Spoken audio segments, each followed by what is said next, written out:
Claus. That's Papa. Say, Papa, what are you doing dressing up as Santa Claus?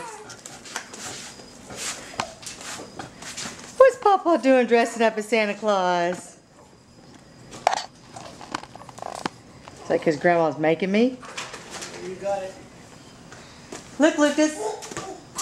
Where's Papa? Oh, yeah, you're going to have to take the jeans off. You waiting for a flood, Santa?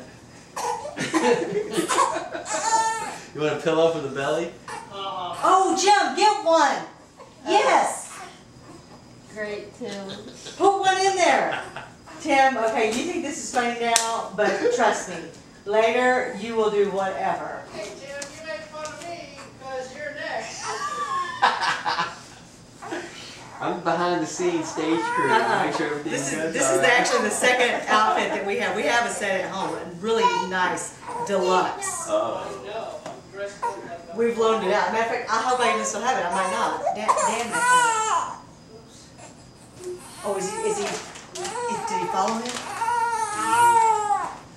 Jim, did he follow you? Okay. You coming back out here? Come back out here. Here. Hi, little baby. Cutie patootie.